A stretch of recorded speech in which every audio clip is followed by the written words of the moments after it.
Hey everyone, and welcome to the February edition of 3030. I am your host, Pat Reinhardt, and this is the Paris, France edition. Not that there is anything about Paris or France in this presentation. I just happen to physically be here for a customer event, and what a cool city it is. A lot happened over the last 30 days, so let's get into it. We're going to do something a little bit different today.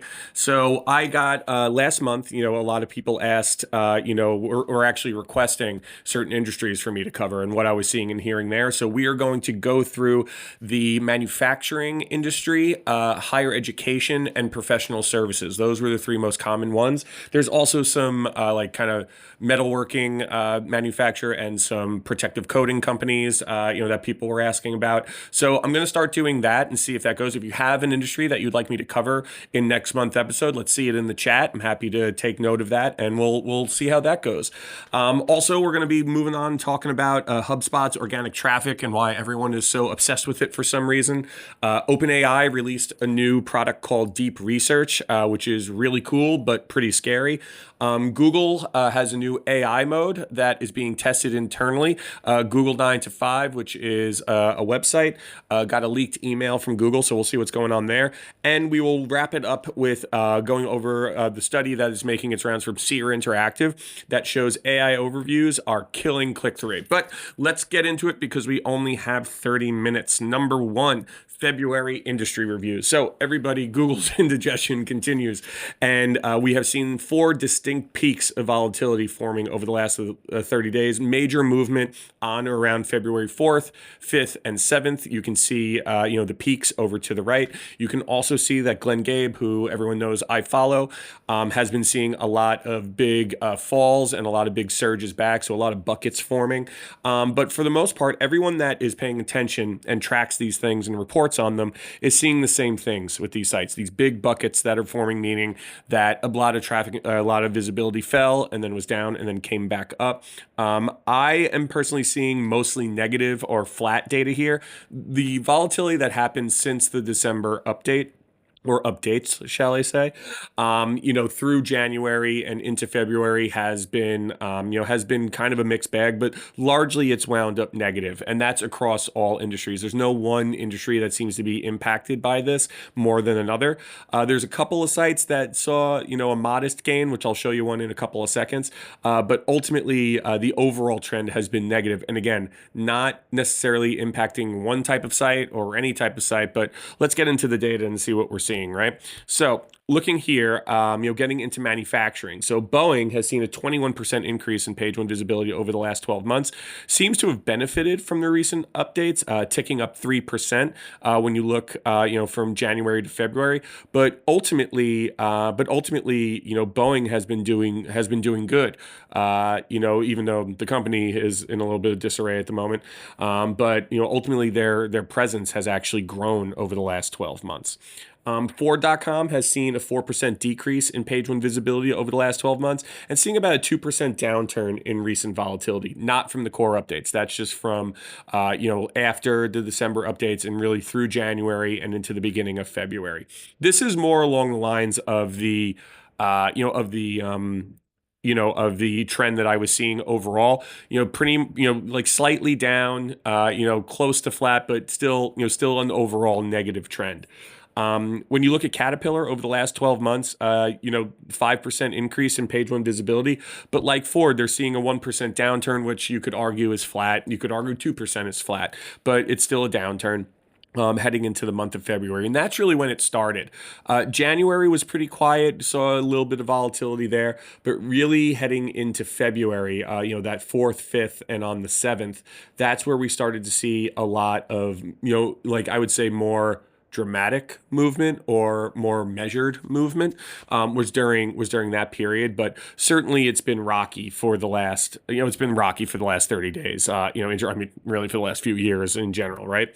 TI.com, which is Texas Instruments, up 55%. So they've seen a major surge when you look year over year from January to January to February over the last rolling 12 13 months.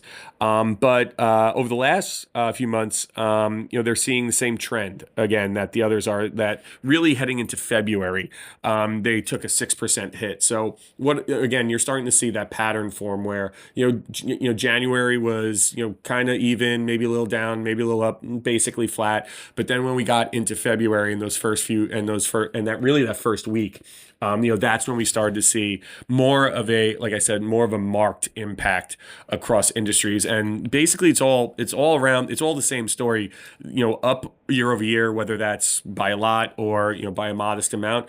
But then really going into February, it being down, and that's where, folks got quote unquote hit, for lack of better words, right? PPG, so protective, talking about protective coatings and things of that nature. They've seen, much like the last site, they saw a 66% surge in page one visibility over the last 12 months, which is crazy. But again, the recent volatility created a 7% pullback, right? So especially when you look at these two, so like Texas Instruments and PPG, seeing the same trend. But when you look at, and all of these are, considered in, fall within the manufacturing industry if you look overall, but it's interesting to see that the story is the same, just the numbers are different, right? Like year over year, these sites are up, the sector is up. Google is giving more visibility to these companies. The reasons for that, who knows? Digging in, when I was looking at it, it's probably just again a mix of Google wanting to connect users with the actual brands doing stuff, and not a site that is talking about doing something, which is kind of what's going on with HubSpot right now, which we'll go to. But that's really what this is. Google, AI has given Google and other companies, the power to, really understand intent and how keywords are related to content. And that's why you're seeing all this movement. But also that's why you're seeing a lot of sites, even if they're down, their traffic or their conversion rate, or their conversions or revenue not necessarily changing, because a lot of the keywords that are moving around are keywords that probably weren't relevant for these sites anyway. But we are seeing an increase, and a sizable increase, to these sites. And again, these sites are all of different shapes and sizes, but at the end of the day, if you look at manufacturing as a whole, you're seeing that the sites over the last 12, 13 months are up, overall. But when you look from January to February, let's say, or even December to February, you're seeing that downtick, which really hit on those February dates, the 4th, the 5th, and then again on the 7th. So that's what we're seeing in manufacturing. Looking over professional services, PwC is a company that always comes to mind. They're a customer of Conductors. They're great folks. I worked with them personally for many years, one-on-one before I was a leader at Conductor. But ultimately, kind of a similar story here. Over the last, 12 months, they're up 6% from a page one visibility standpoint. A little bit of a roller coaster over the last 6 months. As you can see, starting in August, they started to trend down a little bit. Then in December, they actually did well through those updates. But then again, into February, when you start February, that's when you're starting to see that downtick, which is, again, that same story. So the February, whatever it was, the February mix-up, I refuse to call it an update because it's not an update, right? It's just there. It's just tweaking, had a major impact across multiple industries. Deloitte has been on quite the ride over the last 12 months, mostly negative.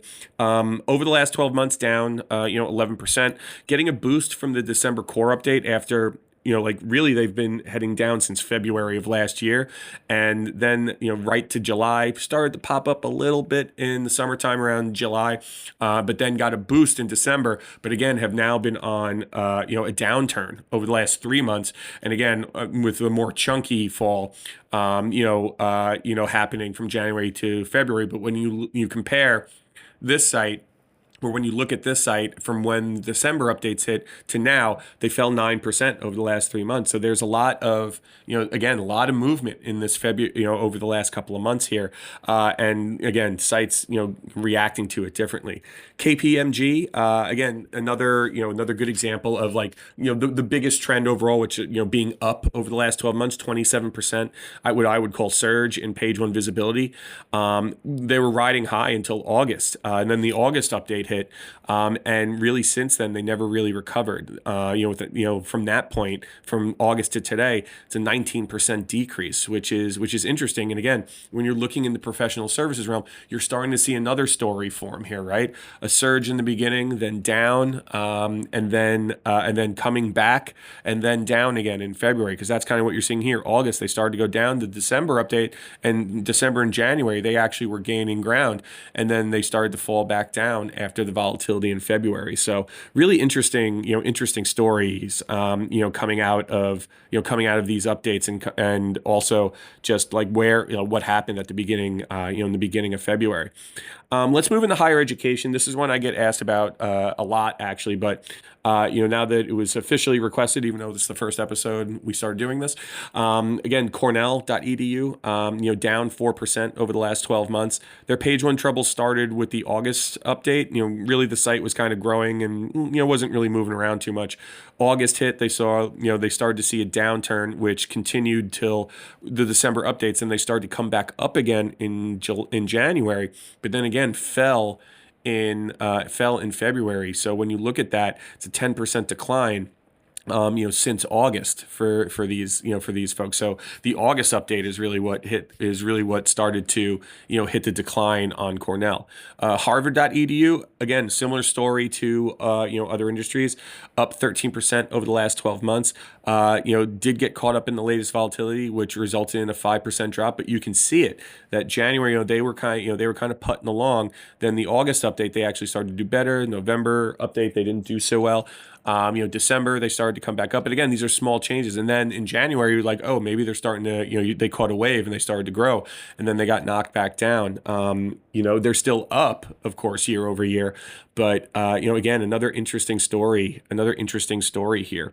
Let's look at some smaller schools. So Sacred Heart, which is my alma mater. And I'm showing it because my nephew, Drew, actually just decided and committed to go there. So we're really proud of him. He's going to be a pioneer, but this school up 5% over the last 12 months, and has been weathering the current volatility pretty well with a 1% hit. But when you look at this, you can see that this site has rode a little bit of a roller coaster as well, right? From January, they started to go up in May. They started to come down in June. August update seems like it wasn't that great to them. Then they started to come back up in December. January was kind to them, and then they started to fall again in February. So I would say that the two stories that I see, manufacturing was surge in the beginning, drop off in February. Higher education and professional services, a little bit of a roller coaster, right? Like no major movement one way or the other, but really started to get hit in the summertime around the August core update. Like that's when these types of sites started to get hit. And then they started to go down and then up. So you can see like little buckets forming, and then you see the same pattern from August basically down. And then they start to come back up. The December update was actually okay with them. Saw something good in January, and then starting to see something fall in February. So those are the two stories that I'm seeing across these verticals.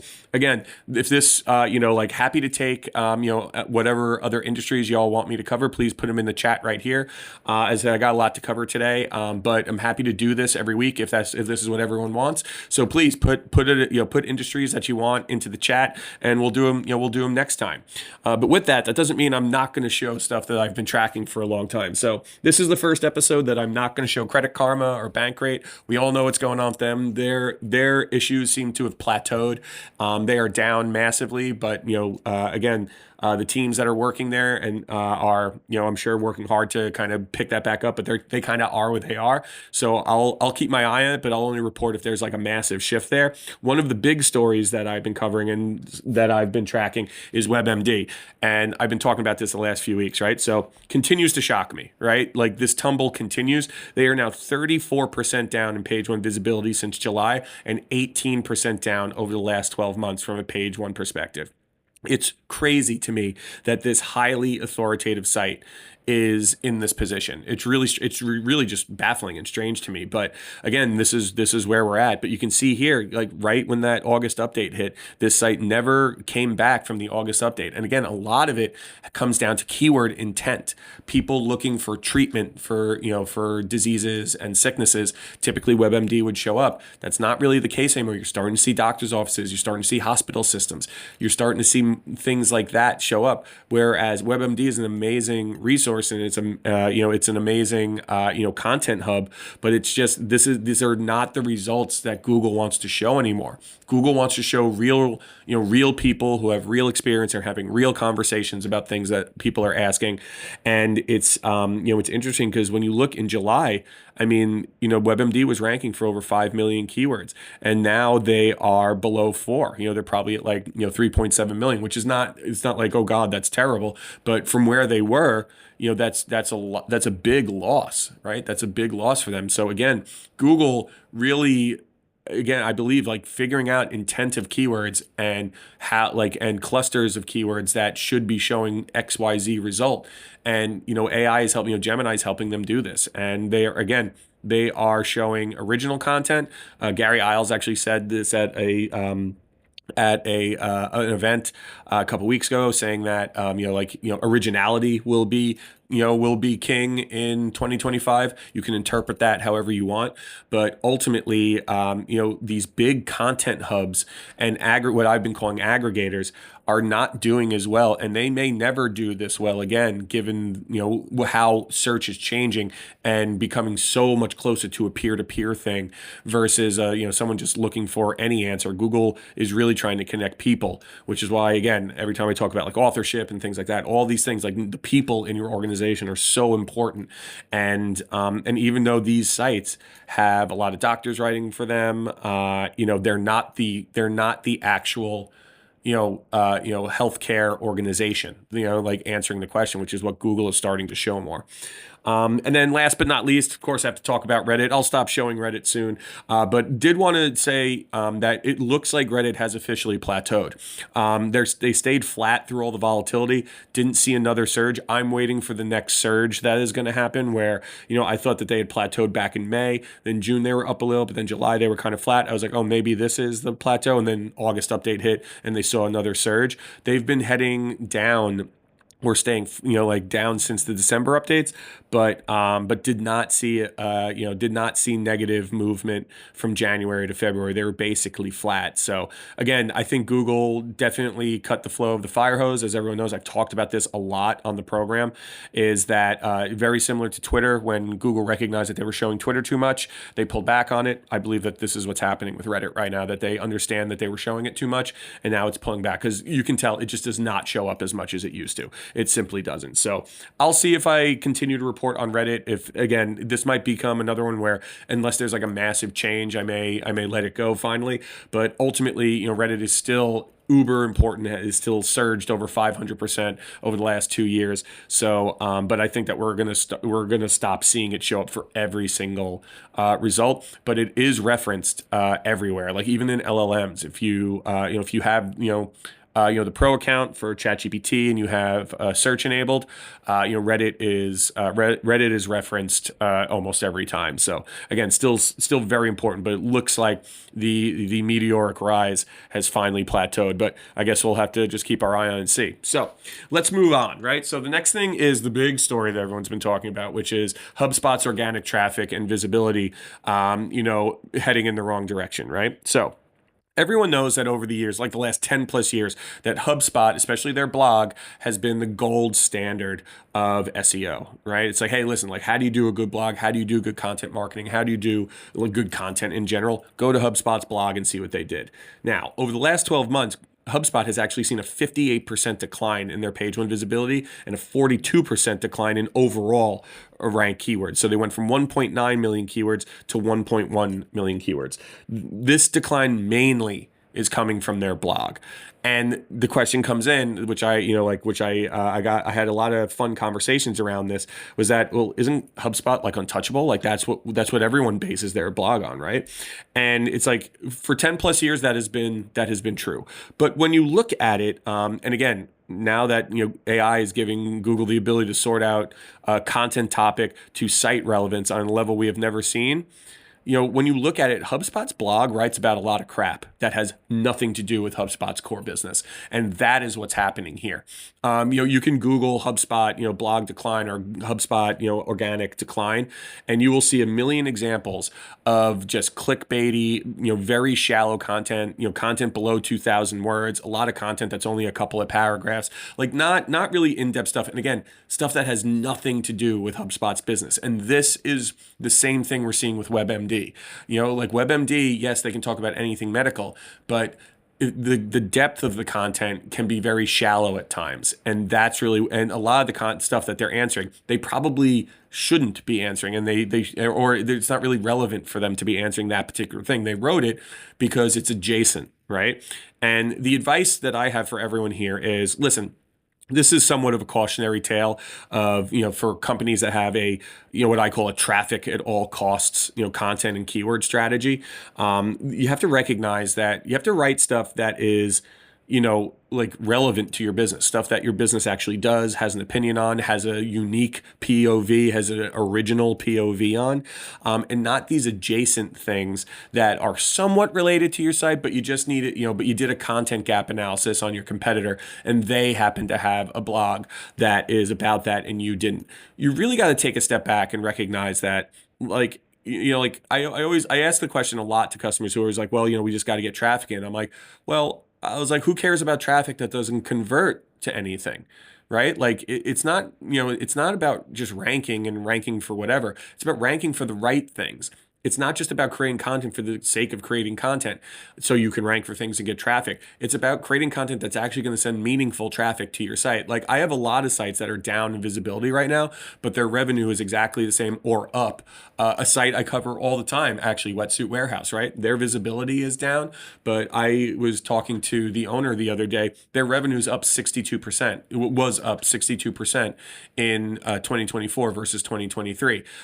Yes, they lost visibility for the blog because they probably write some stuff that isn't 100%, aligned with what they're selling and what they're doing. So they're starting to cut that out and they're starting to really focus on the things that they do, which is mainly revolving around surfing, scuba diving, and wetsuit, like related content.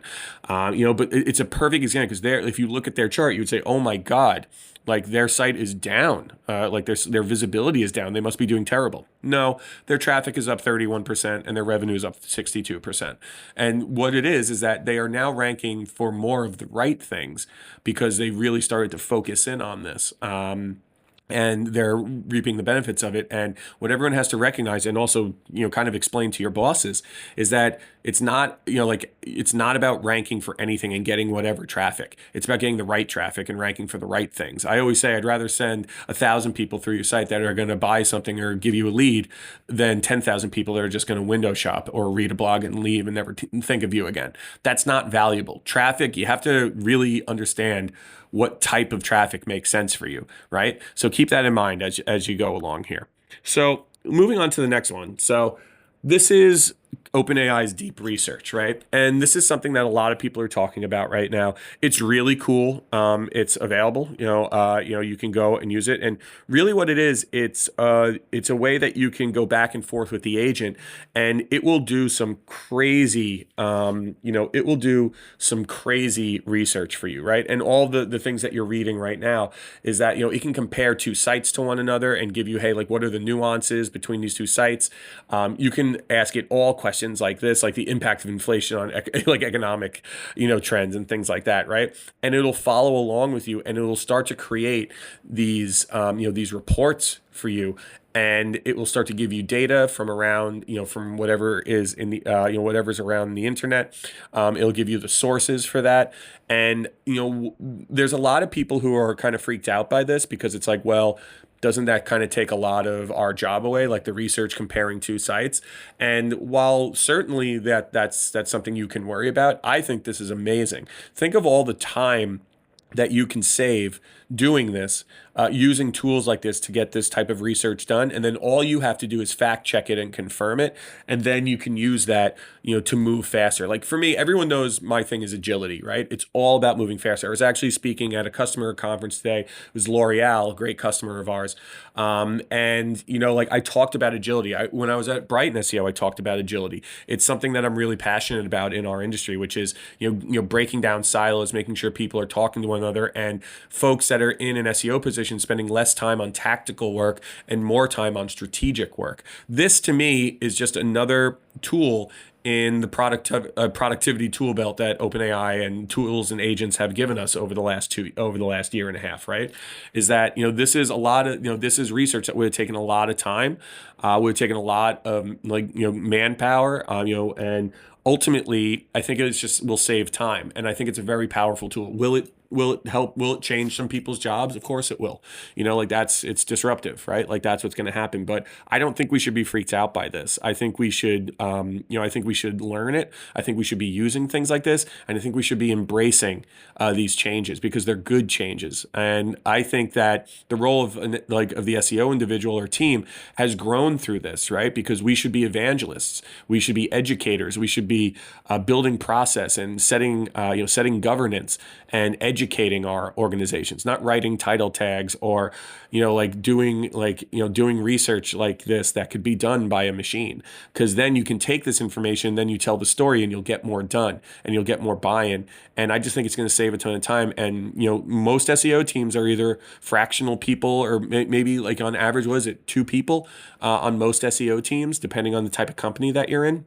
So I think that this will help small teams become small but mighty teams, even more so than they are now, because I believe every SEO team is a small but mighty team. But I don't think that we should be freaked out by this. I think it's cool, and I'm gonna start learning. I'm gonna start using it and start messing with it, see how it works.